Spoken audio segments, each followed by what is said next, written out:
હવે સમાચાર વિગતવાર। ચોમાસાની સિઝનમાં પાણી ભરાવાના કારણે મચ્છરોનો ઉપદ્રવ પણ વધતો હોય છે અને સિઝન શરૂ થતાં જ ડેન્ગ્યુ, મલેરિયા, ગેસ્ટ્રોના કેસોમાં વધારો થવા પામ્યો છે। ચોમાસાની સિઝન શરૂ થતાં જ ડેન્ગ્યુ, મલેરિયા અને ગેસ્ટ્રોના કેસોમાં વધારો થતો જોવા મળી રહ્યો છે। એટલે કે ચોમાસાની સિઝનમાં પાણી ભરાવાના કારણે મચ્છરોનો ઉપદ્રવ પણ વધતો હોય છે, જેના કારણે નવી સિવિલ સ્મીમેર હોસ્પિટલ અને સરકારી હેલ્થ સેન્ટર પર દર્દીઓનો ઘસારો જોવા મળી રહ્યો છે। ગત વર્ષ જાન્યુઆરીથી જૂન મહિના સુધી મલેરિયાના 173 કેસો નોંધાયા હતા। આ વર્ષે જાન્યુઆરીથી જૂન મહિના સુધી મલેરિયાના 189 કેસો નોંધાયા છે। ગત વર્ષ જાન્યુઆરીથી જૂન મહિના સુધી ડેન્ગ્યુના કુલ 143 કેસો નોંધાયા હતા। આ જાન્યુઆરીથી જૂન મહિના સુધી ડેન્ગ્યુના કુલ 119 કેસો નોંધાયા છે।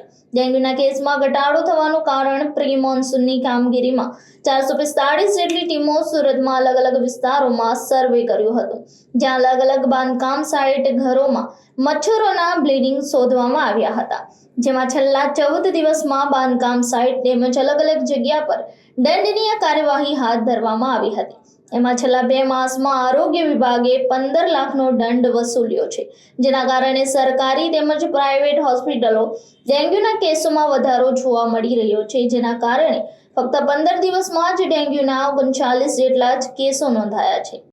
એડિશનલ જંતુનાશક અધિકારી સુરત મહાનગરપાલિકા।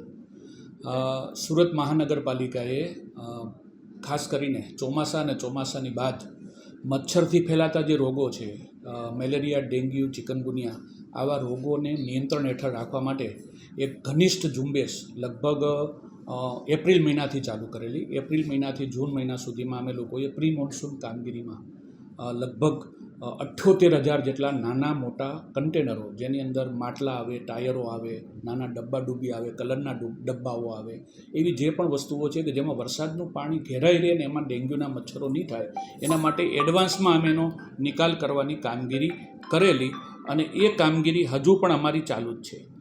એ ઉપરાંત સુરત મહાનગરપાલિકા પાસે લગભગ મેલેરિયા અને ડેન્ગ્યુ નિયંત્રણની કામગીરી માટે જે પેરીડોમેસ્ટિક કામગીરી કહેવાય, એટલે કે ઘરની બહારના જે મચ્છરના ઉત્પત્તિ સ્થાનો છે, ખુલ્લા પ્લોટોથી લઈને એની અંદર મચ્છરનું નિયંત્રણ કરવા માટે 100 કરતાં વધારે ટીમો છે અને 600 જેટલો ફિલ્ડ વર્કરનો પાવર છે અને હાઉસ ટુ હાઉસ સર્વે કરવા માટે લગભગ 680 જેટલો મેન પાવર છે, જેની અંદર પ્રાઇમરી હેલ્થ વર્કર અને મલ્ટીપર્પઝ હેલ્થ વર્કરનો સમાવેશ થાય છે।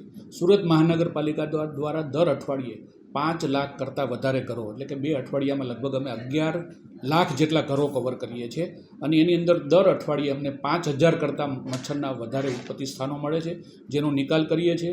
કસૂરવારો જો પોતાના ઘરની અંદર આ રીતના પાત્રો ખુલ્લા રાખતા હોય અને વારંવાર નોટિસ આપવા છતાં પણ એનું પાલન ન કરતા હોય, બાંધકામ સાઇટની અંદર પણ લોકો આ રીતનું પાલન ન કરતા હોય, મચ્છરના ઉત્પત્તિ સ્થાનો પ્રત્યે બેદરકાર હોય, તો અમે લોકોને નોટિસો અને પેનલ્ટી પણ કરીએ છીએ।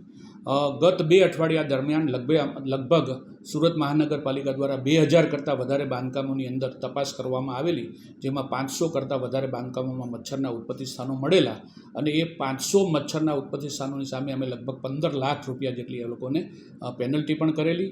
અને એ સાથે સાથે જો મેલેરિયાના કેસોની વાત કરું તો ગત વર્ષે અત્યાર સુધીમાં જે ગવર્મેન્ટ સેક્ટર છે એની અંદર 173 જેટલા મેલેરિયાના કેસો નોંધાયેલા, જેની સામે આ વર્ષે લગભગ 189 જેટલા કેસો નોંધાયેલા છે। થોડો ઉછાળો એમાં, એટલે કે થોડો વધારો છે અને ડેન્ગ્યુના કેસોમાં 25ની સામે 39 કેસો છે।